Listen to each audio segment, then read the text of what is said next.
नमस्कार, स्वागत है आप सभी का खेती किसानी से जुड़े हमारे साप्ताहिक कार्यक्रम पूसा समाचार में। मैं हूं कपिला शेखावत, प्रधान वैज्ञानिक सस्य विज्ञान, और मैं डॉक्टर गिरिजीत सिंह मेहरा, वरिष्ठ वैज्ञानिक कृषि प्रसार। आपका पूसा समाचार में हार्दिक स्वागत एवं अभिनंदन करते हैं। आज हम दर्शकों को विकसित कृषि संकल्प अभियान की झलक दिखाएंगे तथा फलों में नए बाग लगाने की तकनीकी जानकारी भी देंगे। आगे बढ़ने से पहले हम सभी दर्शकों से अनुरोध करते हैं कि आप हमारे YouTube चैनल को सब्सक्राइब करें तथा बेल आइकन को अवश्य दबाएं ताकि हमारे द्वारा अपलोड किए गए वीडियो सबसे पहले आप तक पहुंचे। किसान भाइयों एवं बहनों, कृषि एवं किसान कल्याण मंत्रालय एवं भारतीय कृषि अनुसंधान परिषद ICAR के द्वारा 29 मई से 12 जून 2025 तक राष्ट्रव्यापी मुहिम विकसित कृषि संकल्प अभियान में इस हफ्ते भी पूसा संस्थान के वैज्ञानिकों ने किसानों से सीधा संवाद किया। इस सप्ताह दिल्ली के तिग्गीपुर गांव में माननीय कृषि एवं किसान कल्याण मंत्री श्री शिवराज सिंह चौहान जी, साथ में DG ICAR एवं सचिव डॉक्टर ML जाट जी और ICAR एवं IRI के अधिकारियों ने एक खास किसान चौपाल का आयोजन किया तथा इस हफ्ते हमारे पूसा संस्थान के वैज्ञानिकों ने किसान गोष्ठियों का आयोजन किया तथा किसानों से सीधा संपर्क किया। आइए देखते हैं इस कार्यक्रम की एक छोटी सी झलक और साथ में देखते हैं वैज्ञानिकों और किसानों की प्रतिक्रिया।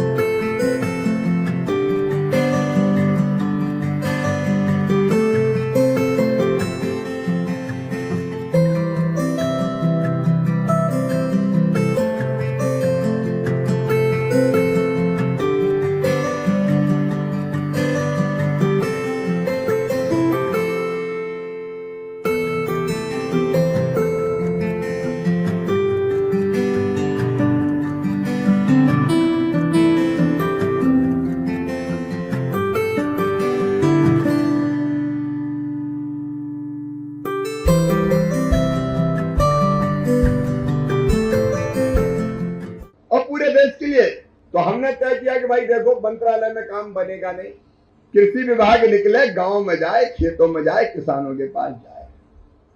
सही बात है कि नहीं? आप बताओ, अरे सही है कि नहीं? और इसलिए हमारे वैज्ञानिक निकले, कृषि विभाग के अधिकारी, कर्मचारी, एग्रीकल्चर यूनिवर्सिटी के लोग और मंत्री खुद। आप आजकल देखते होंगे तो रोज ही में तो कहीं न कहीं खेत में हूं। मेरे तो रोम रोम में किसान है और हर सांस में खेती है। और कैसे बेहतर करें और कैसे अच्छा करें, यही सोचते रहते हैं। और जैसा बता रहे थे अभी ML जाट कि 2170 टीमें निकली गांव में क्या परिस्थिति है, माटी कैसी है, कौन से तत्वों की कमी है, पोटास कितना है, नाइट्रोजन कितना है, मिट्टी में जिंक कितना है, ऑर्गेनिक कार्बन कितना है, उसके हिसाब से फसल कौन सी अच्छी होगी, उसके हिसाब से खाद कौन सा डालना है, कितना डालना है, अगर फसल में बीमारी लगे तो क्या इलाज करना है, ये सब किसान के बीच खेत में ही बैठ जाता होगा। और जब पूरे देश में विकसित कृषि संकल्प अभियान चला, कल 12 तारीख को इसका समापन है, लेकिन जैसा जाट साहब ने कहा, नई शुरुआत है। अब हमने मंत्र दिया है, एक देश, एक खेती और एक टीम, ये मिलके साथ काम करेगी किसानों के, ताकि हम उत्पादन बढ़ा सके, प्रॉफिट बढ़ा सके। और एक बात और कही किसानों ने, नकली बीज, नकली खाद, दवाइयां, खास से ज्यादा नकली दवाइयां, पेस्टिसाइड। किसान भाई और बहनों, हम नया कानून, कड़ा कानून ला रहे हैं। अभी तक अगर नकली बीज खाद निकल गया या पेस्टिसाइड निकल गया तो ज्यादा सजा नहीं होती, जुर्माना उर्माने में छूट जाते हैं। तो घटिया बेच के कमा लो और पकड़ गए तो जुर्माना थोड़ा बहुत दे के छुट्टी, राम राम। अब कड़ी सजा का प्रावधान किया जाएगा, ऐसा कानून बनेगा जिसने गड़बड़ की, किसान के साथ धोखा किया, उसको छोड़ेंगे नहीं। और उसकी तैयारी कर रहे हैं। दिल्ली के किसानों को भी किसान मानो भाई, ये भी पसीना बहाता है।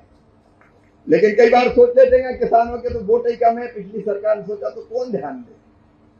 आप चिंता मत करो, ICAR के वैज्ञानिक अनुसंधान भी करेंगे और केंद्र सरकार की हर योजना दिल्ली में किसानों के लिए लागू की जाएगी।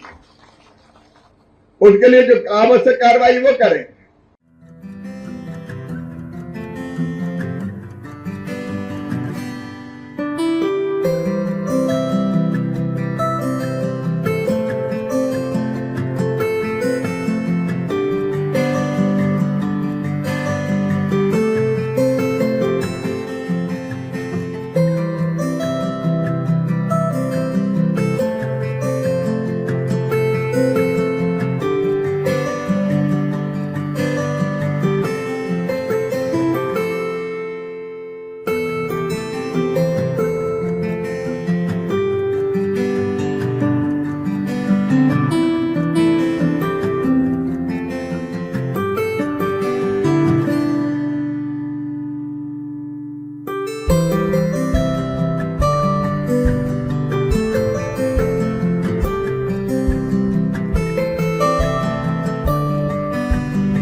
नमस्कार किसान भाइयों बहनों और दर्शकों, मैं डॉक्टर मंजीत कुमार, मैं पूसा संस्थान से अपनी वैज्ञानिक टीम के साथ विकसित कृषि संकल्प अभियान के तहत पानीपत जिले के ग्राम जोरासी में आए। यहाँ पर हमने किसानों से सीधा संवाद किया, जो इस विजिट का मुख्य उद्देश्य है। हमने किसानों के साथ नई नई तकनीकों की जानकारी साझा की और किसानों से उनकी जो समस्याएं हैं उनको अपने समस्याओं को रिकॉर्ड किया, जिससे भविष्य में जो भी सोच होगा तो हमारी सोच को हम नई दिशा देंगे और किसानों के लिए जो ज़्यादा लाभदायक होगी। और अब हम किसानों से फीडबैक लेंगे कि किसानों को कैसा लगा इस संगोष्ठी का। कुछ ज्ञान और इससे हमें आगे भी मतलब जो कमियां थी वो दूर हो गई हमारे किसान। जो मैंने DSR धान के बारे में बताया वो हमने पूसा 1985 के बारे में, पूसा बासमती 1979 के बारे में बताया, वो कैसा था? वो बहुत बढ़िया लगा जी। और उसी के हिसाब से जैसे अभी पता लगने के बाद किसान भी इसे अपनाएंगे, अपन एक एक दो किलो तो अपनाएंगे। और जैसे मैडम ने निमेटोड्स के बारे में बताया, क्या वो आप अपने इसमें कृषि पद्धति में अपनाओगे? हाँ जी, जरूर बढ़िया। ये तो मुख्य समस्या है जी मेरी, तो काफ़ी मुख्य समस्या सब्जियों में भी, फलदारों में भी। तो इसके लिए जैसे पता वो भी अपनाएंगे। और जैसे इसका गेंदे का भी पता वो भी, क्योंकि ये सबसे सस्ता सामान है। आपको कैसा लगा सर? बहुत अच्छा लगा जी, जो इन्होंने सुनाया धान के बारे में, और जो सीधी बिजाई के लिए जो इन्होंने बताया डॉक्टर साहब ने, बहुत ही अच्छी तरीके से बताया, बहुत अच्छा लगा।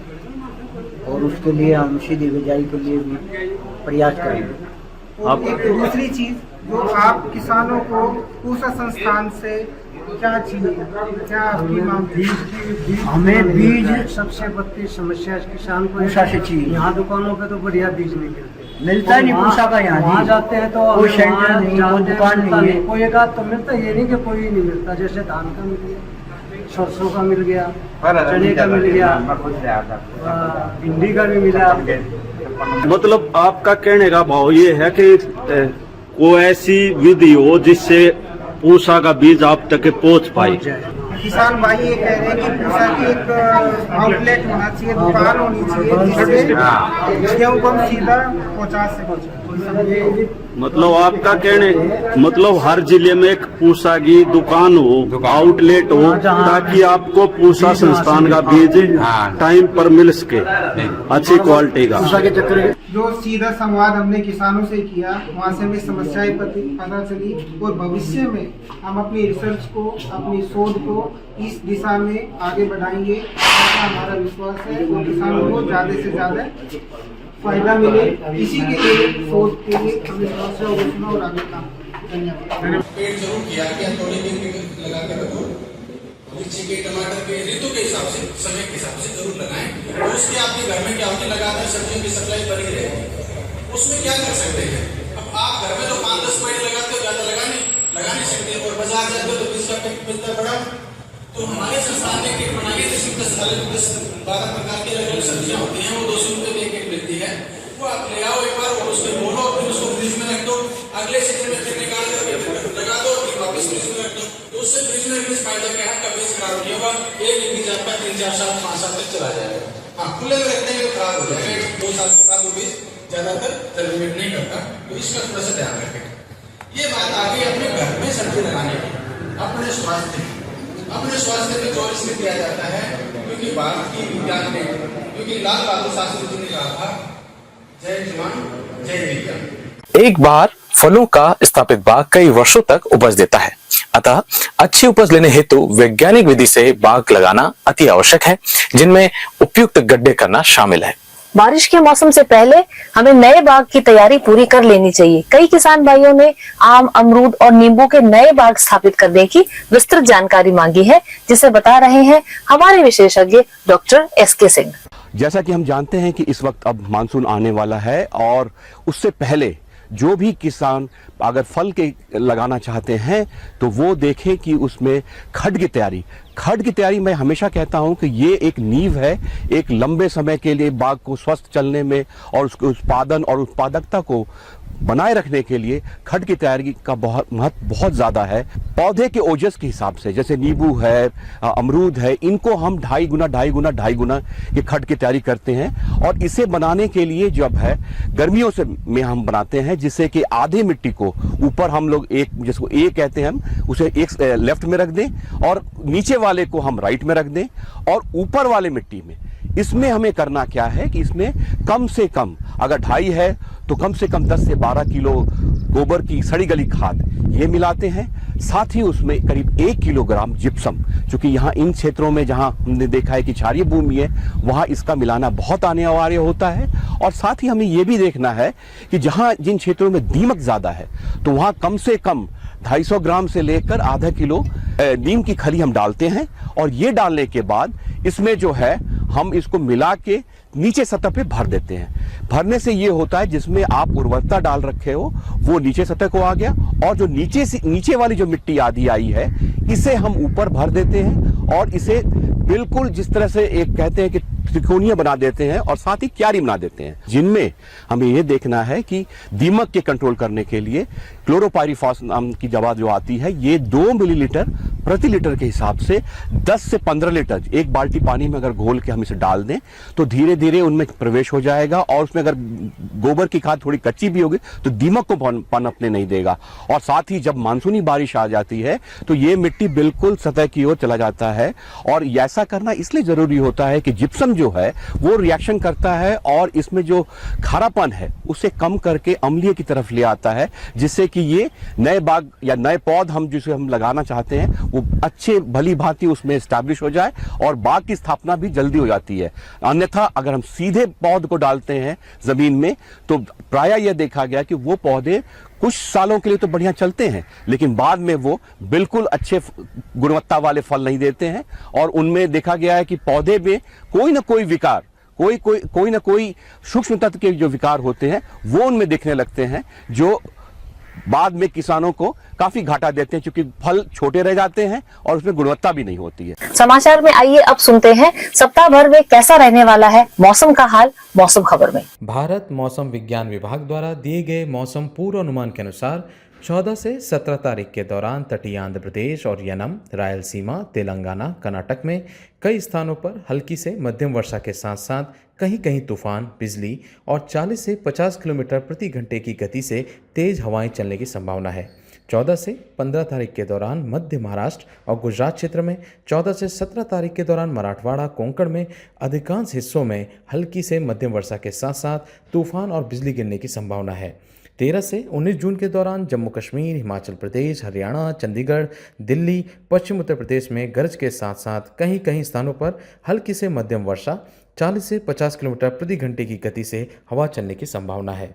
अगले 3 दिनों के दौरान पूर्वोत्तर भारत में कई अधिकांश हिस्सों पर हल्की से मध्यम वर्षा, गरज के साथ बादल और गरज के साथ बिजली कड़कने के साथ साथ वर्षा की संभावना है।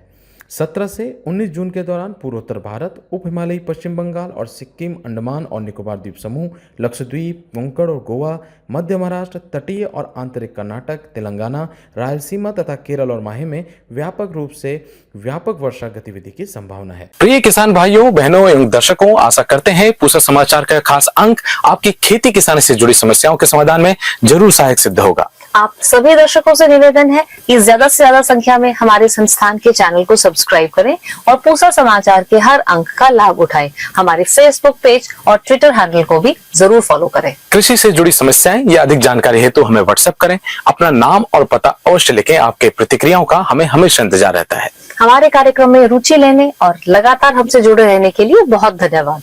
अब हमारी आपसे मुलाकात होगी अगले शनिवार, जहां खेती किसानी से जुड़े कुछ विशेष विषयों पर हम विशेषज्ञों की जानकारी लेकर हाजिर होंगे। तब तक अपना खूब ख्याल रखिए और हमें दीजिए इजाजत।